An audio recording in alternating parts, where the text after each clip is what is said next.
Halo semuanya, hari ini kita akan belajar untuk membahas soal UTBK lagi ya. Jangan bosen. Untuk kali ini kita akan membahas untuk materi ikatan kimia. Ini adalah video yang kedua untuk seri ini. Oke, langsung aja. Yang nomor 6, kita memiliki atom fosfor dengan nomor atom 15 dan juga Cl nomor atomnya 17 dapat membentuk senyawa PCl3. Maka molekul PCl3 titik-titik.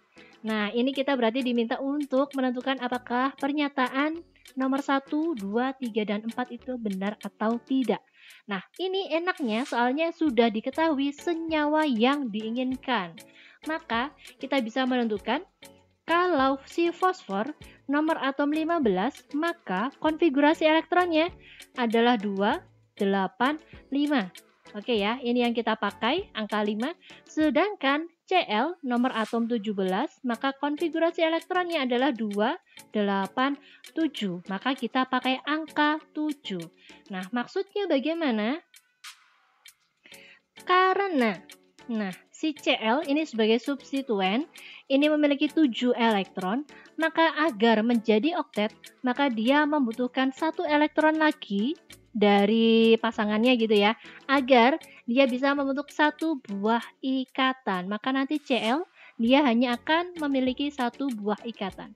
Sedangkan si fosfor, berarti si fosfor karena kita udah punya PCl3 ya, maka ini saya tuliskan atau saya gambarkan elektron valensi untuk fosfor 1, 2, 3, 4, 5. Sedangkan yang Cl saya ganti warna. Ini Cl, ini 1, 2, 3, 4, 5, 6, 7. Cl 1, 2, 3, 4, 5, 6, 7.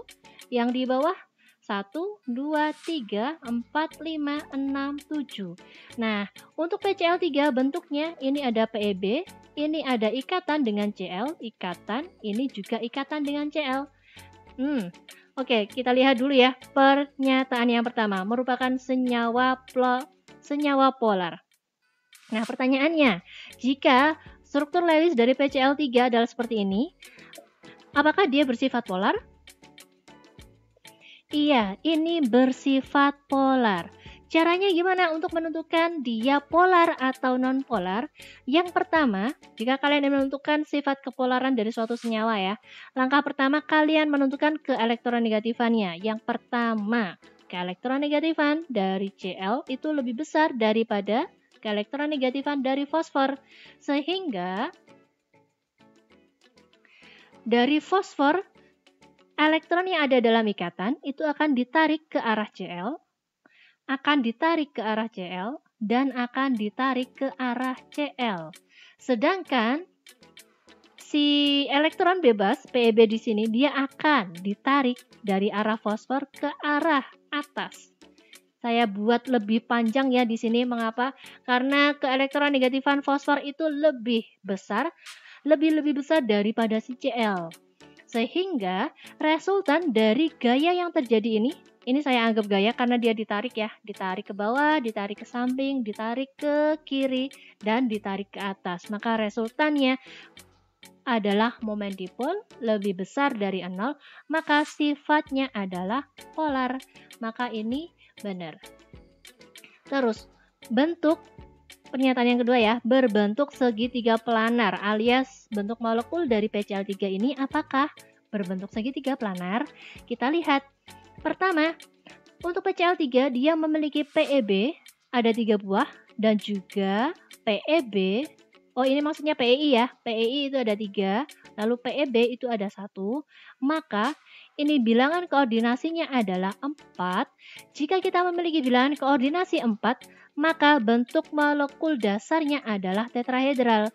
Maksudnya ini ada fosfor, ini ada PEB, lalu ini adalah Cl, ini adalah ikatan yang arahnya ke depan gitu ya. Saya buat lebih tebal, ini ada Cl, dan ini ikatannya saya buat putus-putus, artinya dia arahnya ada ke belakang.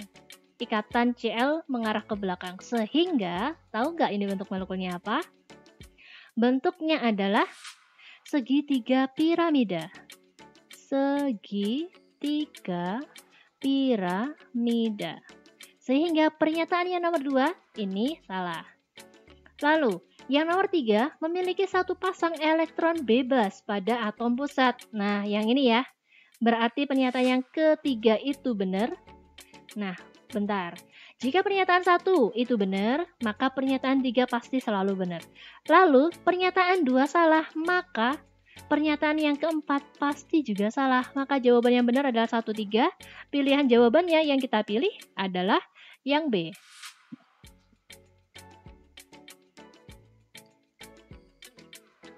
Oke, yang nomor 7.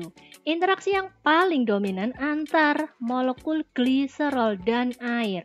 Nah, untuk mengerjakan soal yang ini berarti kalian harus tahu bagaimana struktur dari gliserol.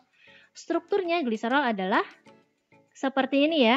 Atau kalau mau dibuat gampang, ini adalah ini suatu senyawa 3 buah atom karbon yang memiliki 3 buah OH. Ini tinggal dilengkapi dengan hidrogen CH2, ini CH dan CH2. Ini bisa, boleh seperti ini, juga boleh yang model ini, nggak apa-apa. Terus, jika kita memiliki struktur seperti ini saya lengkapi dengan PEB, ini ada PEB. Untuk oksigen, ada 2 PEB ya. Bertemu dengan hidrogen. Oh, maaf, bertemu dengan air. Maka ini hidrogen, oksigen, hidrogen. Ini juga ada PEB, ini ada PEB. Nah, kira-kira ada yang tahu nggak interaksi yang terjadi? Iya, benar banget. Interaksinya yang terjadi adalah ikatan hidrogen. Bagaimana bisa ikatan hidrogen itu terjadi? Oke, dengarkan baik-baik. Ini ada 2 pasal yang harus dipenuhi kedua-duanya. Pasal yang pertama, ada hidrogen yang berikatan dengan atom yang sangat elektronegatif, yaitu atom nitrogen, oksigen, dan juga fluor.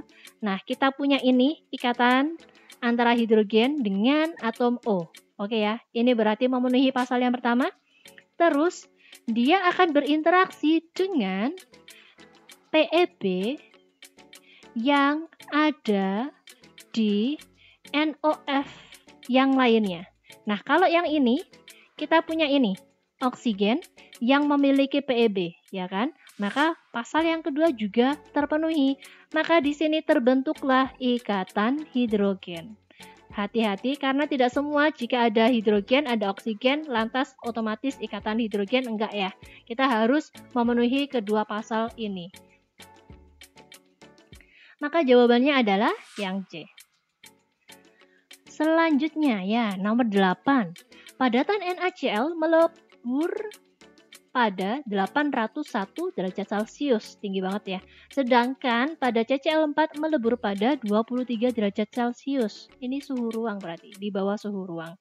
Pernyataan yang dapat menjelaskan perbedaan titik lebur kedua padatan adalah, hati-hati, yang nomor 1. Pernyataan pertama, NaCl mudah larut di dalam air. Pernyataan ini benar. NaCl mudah larut di dalam air, ya kan? Tetapi pernyataan yang pertama ini tidak dapat menjelaskan perbedaan titik lebur kedua padatan, ya kan? Maka pernyataan yang pertama ini benar tapi tidak bisa. Maka otomatis ini menjadi salah. Terus, Mr dari NaCl lebih besar dari Mr CCl4. Berarti kita hitung Mr dari NaCl. Na itu 23 ditambah 35,5. Maka hasilnya adalah 58,5. Oke. Lalu Mr dari karbon tetraklorida. Nah, ini udah kelihatan ya. Ini ada angka 12 ditambah 35,5 dikali 4. Maka MrCCl4 itu akan menjadi lebih besar, yaitu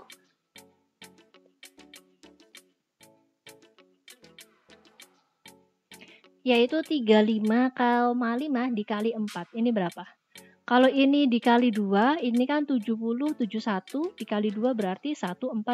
Ditambah 12 menjadi 154. Nah, kelihatan banget Kalau MR dari CCl4 lebih besar dari MR untuk NaCl, maka pernyataan yang kedua salah. Lalu pernyataan yang ketiga, NaCl merupakan elektrolit kuat. Pernyataan ketiga ini benar ya, tetapi dia tidak bisa menjelaskan perbedaan titik lebur kedua padatan. Maka ini menjadi salah. Lalu yang keempat, interaksi kisi kristal dalam padatan NaCl lebih kuat. Nah, apa ini kisi kristal? Ceritanya, NaCl itu kan padatan ionik ya. Sehingga ketika dia ada dalam bentuk solid, dia akan ada dalam bentuk kristalnya. Nah, kristal itu terbentuk dengan adanya energi kisi. Apalagi itu energi kisi? Nah, energi kisi itu adalah energi yang dilepaskan jika ada kation Na+, dia akan bertemu dengan Cl- dan membentuk strukturnya yang seperti ini. Dia akan melepaskan energi dan sifatnya kisi ini cukup kuat. Sehingga interaksi kisi kristal dalam padatan NaCl itu lebih kuat. Sedangkan yang CCl4 itu kan adalah kovalen ya, maka dia tidak membentuk kisi kristal. Sehingga pernyataan yang keempat ini bisa digunakan untuk menjelaskan perbedaan titik lebur kedua padatan. Maka jawabannya hanya nomor 4. Pilihan jawaban yang kita pilih adalah yang D.